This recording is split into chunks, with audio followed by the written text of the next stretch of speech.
देखिए, मैं कुछ नहीं जानती, आपको आना ही पड़ेगा। मेनका किसी से फोन पर बात कर रही थी, तभी उसकी ननद सुगंधा वहां पर आ गई। अरे भाभी, किसको बुलाने की बात चल रही है?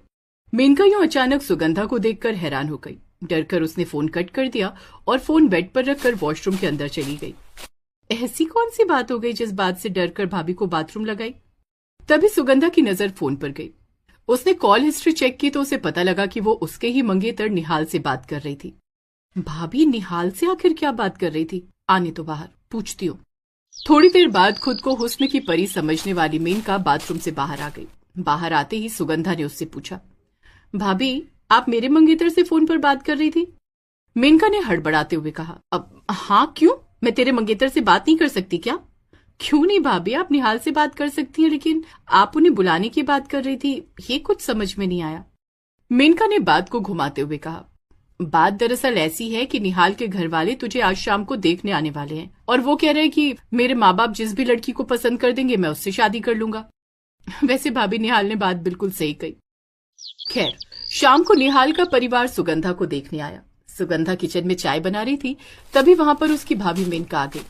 अरे मेरी प्यारी ननद, तुझे देखने लड़का आया है, तू जल्दी से जाकर तैयार हो जा, तब तक मैं चाय बना देती हूँ। थैंक यू भाभी, लेकिन चाय लेकर मैं ही जाऊंगी। सुगंधा तैयार होने अपने कमरे में चली गई और मेनका ने चाय में बेहोशी की दवा डाल दी, वो भी सिर्फ एक कप में, और वो कप सबसे आगे रखा ताकि निहाल वही कप उठा ले। भाभी कैसी लग रही हूं मैं? क्या बात है सुगंधा, तुझे देखते ही निहाल बेहोश हो जाएगा, देख लेना। ये ले चाय नाश्ता लेकर जा, पर ध्यान रहे सबसे पहले निहाल को ही चाय देना। सुगंधा ने वैसा ही किया। खन्ना साहब, ये हमारी बेटी है जिसकी फोटो पंडित जी ने आपको दिखाई थी। अगर निहाल चाहे तो अकेले में जाकर बातचीत कर सकता है। हाँ बेटा निहाल, जाओ सुगंधा से अकेले में जाकर बात कर लो। चाय पीते पीते निहाल को थोड़ा सा सुरूर चढ़ने लगा। अरे नहीं नहीं, मुझे कोई बात नहीं करनी। अगर आप सभी को रिश्ता मंजूर है तो मुझे भी मंजूर है, अगर आप सभी को रिश्ता मंजूर नहीं है तो मुझे भी मंजूर नहीं है। इतने में वहां पर सुगंधा की भाभी मेनका आ गई और हाथ पकड़कर उन दोनों को अपने कमरे में ले गई। अरे क्या बच्चों की तरह शर्मा रहे हो तुम लोग? अब तुम दोनों चुपचाप बातचीत कर लो, कोई नौटंकी नहीं चाहिए मुझे। अगर कहो तो मैं चली जाती हूँ यहाँ से। अरे नहीं नहीं, आप यहीं रुकिए, वरना घर वाले क्या समझेंगे। मुझे आपसे कुछ भी नहीं जानना है। आप और आपका परिवार मुझे पसंद है। अगर आप मुझसे कुछ पूछना चाहते हैं तो पूछ सकते हैं। नहीं, मैं... निहाल कुछ बोलने ही वाला था कि तभी वो बेहोश होकर बेड पर गिर गया। भाभी ये क्या हो गया? आप तो शादी से पहले नर्स रह चुकी है ना। जल्दी देखिए, मैं भैया को बुलाकर लाती हूँ। किसी को कुछ बताने की जरूरत नहीं है, बस थोड़ा सा स्ट्रेस होने की वजह से बेहोश हो गया है। तुम ऐसा करो, चुपके से पानी लेकर आओ, तब तक मैं इसे देखती हूँ। सुगंधा चुपके से पानी लेने चली गई। इधर मेनका ने निहाल को अपने गले से लगा लिया। थोड़ी देर बाद जैसे सुगंधा अंदर आई, मेनका निहाल से अलग हो गई। ये लीजिए भाभी पानी। मेनका ने निहाल के मुंह पर पानी डाला, जिससे उसे होश आ गया। क्या करते हो होने वाले नंदोई साहब, होने वाली बीवी को देखकर ही बेहोश हो गए, कमाल है। निहाल और सुगंधा का रिश्ता तय हो गया और दोनों की धूमधाम से शादी हो गई। लेकिन मेनका की नजर निहाल पर ही थी। सुगंधा अब अपने ससुराल जा चुकी थी, लेकिन मेनका बार बार जानबूझकर सुगंधा को फोन करती रहती और सुगंधा से बात करने की बजाय वो निहाल से ही बात करने की जिद करती रहती।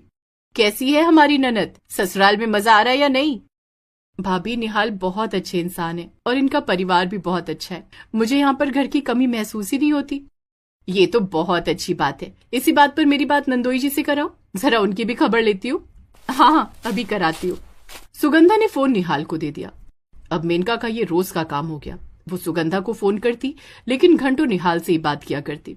एक रोज मेनका ने अपनी सासू माँ और पति से कहा, सासू माँ 6 महीने हो गए, आपको अपनी बेटी की याद नहीं आती? और आप दिन भर काम में ही बिजी रहते हैं, आपको अपनी बहन की याद नहीं आती? हम लड़कियों के साथ यही होता है, शादी होने के बाद मायके वाले भूल ही जाते हैं हमें। ये कैसी बातें कर रही हो तुम मेनका? मैं भला अपनी बहन को क्यों भूलूंगा? अरे तो अब 6 महीने हो गए, अपनी बहन और नंदोई जी को यहाँ बुला लो, कुछ दिन यहाँ गुजारेंगे वो लोग। बहू ने तो मेरे दिल की बात छीन ली। मैं अभी फोन करती हूँ दामाद जी को। अपनी सासू माँ की ये बात सुनकर मेनका बहुत खुश हो गई और शाम को ही निहाल अपनी नई नवेली दुल्हन सुगंधा के साथ उसके मायके आ गया। घर की डोर बेल बजी। अरे आओ आओ, अंदर आओ तुम दोनों। अंदर जाकर निहाल अपने सास ससुर और बाकी परिवार वालों से मिला। अगली सुबह जब सुगंधा अपने कमरे में नहीं थी तो इस बात का फायदा उठाकर मेनका उसके कमरे में गई और उसकी साड़ी पहन ली। मैं सिर्फ नाम से ही नहीं बल्कि हुस्न से भी मेनका हूँ। तभी कमरे में सुगंधा का पति निहाल आ गया। उसने पीछे से मेनका को अपनी बाहों में भर लिया। सुगंधा, तुम इस साड़ी में कितनी प्यारी लग रही हो। मैं तुम्हें ये बताने आया हूँ कि तुम यहाँ आराम से रहो अपने परिवार के साथ। मैं आज निकल जाता हूँ, मुझे काम है। जाने की बात सुनते ही मेनका पीछे पलट गई। ये क्या कह रहे हो नंदोई जी? निहाल हैरान हो गया और थोड़ा डर भी गया। अरे भाभी, आप यहाँ क्या कर रही हो? आई एम सॉरी, मुझे लगा कि सुगंधा है। अरे कोई बात नहीं नंदोई जी, मेरे हुस्न के जाल से कोई नहीं बच पाया है। मेनका उसका हाथ पकड़ने लगी, लेकिन तभी निहाल अपना हाथ छुड़ाकर वहां से भाग गया। सुगंधा, मैं घर जा रहा हूँ, जब भी आना हो मुझे फोन कर देना। अरे आज तुम नहीं जा सकते निहाल बेटा, आज हमें खातिरदारी करने का मौका तो दो। मैं भी तो वही कह रही थी सासू माँ। घर वालों के प्रेशर देने की वजह से निहाल उस दिन रुक गया। दिन भर अच्छे अच्छे पकवान बनाकर उसे खिलाए गए, लेकिन पूरा दिन मेनका उसे घूरती रही। रात हो चुकी थी। निहाल और मेनका कहीं गायब थे। भैया, मेनका भाभी कहीं नहीं दिखाई दे रही और ना ही निहाल। तुम्हारी भाभी मुझे कहाँ कुछ बताती है सुगंधा। तभी डोरबेल बजी। सुगंधा ने दरवाजा खोला। सुगंधा ने जो देखा वो देखकर उसके पैरों तले जमीन खिसक गई, क्योंकि निहाल और मेनका के गले में वरमाला पड़ी हुई थी। भाभी, निहाल, ये सब क्या है? अब मैं क्या करूं सुगंधा? निहाल पर मेरी पहले से ही नजर थी। अगर निहाल की शादी तुझसे ना होती तो वो मेरे जाल में नहीं फंस पाता। इतने में सुगंधा का भाई आया और उसने निहाल की गिरेबान पकड़ ली। साले, मैं तुझे इतना अच्छा इंसान समझा और तू मेरी बीवी के साथ ही चक्कर चला बैठा। तुझे मैं छोड़ूंगा नहीं, पहले तुझे मारूंगा, उसके बाद मेनका को मौत के घाट उतार दूंगा। अचानक घर में महाभारत मच गया। सारे लोग हैरान और परेशान हो गए। सुगंधा के भाई ने एक जोरदार तमाचा निहाल को मारा और वैसे ही निहाल की नींद खुल गई, क्योंकि वो ये सब कुछ सपने में देख रहा था। निहाल, क्या हुआ? तुम हाफ क्यों रहे हो? तुम्हारे चेहरे पर से पसीना क्यों टपक रहा है? कोई बुरा सपना देखा क्या? सुगंधा, लगता है मुझे तुम्हें बताना ही पड़ेगा। क्या बताना पड़ेगा? जो भी हो बता दो, परेशान मत हो।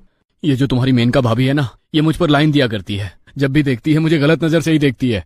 इतना सुनते ही सुगंधा हंसने लगी। अच्छा, तो तुम इस बात से परेशान हो? भाभी बहुत ही चुलबुली नेचर की और बहुत मॉडर्न ख्याल की। वो सभी के साथ ऐसा बिहेव करती है। सो जाओ।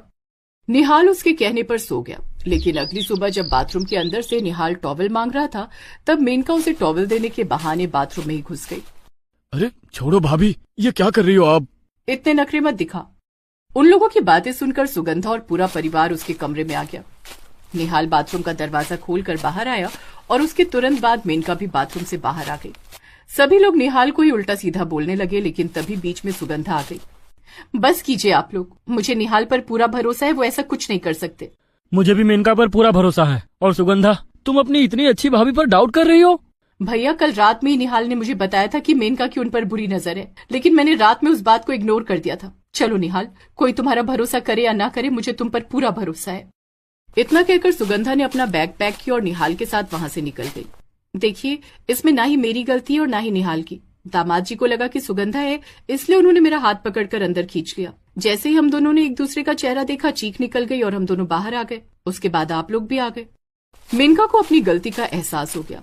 उसने फोन करके निहाल से माफी मांग ली और उस बात को वहीं दबा देने के लिए कहा। उसके बाद ना निहाल यहाँ कभी आया, ना ही मेनका कभी अपनी ननद के घर गई।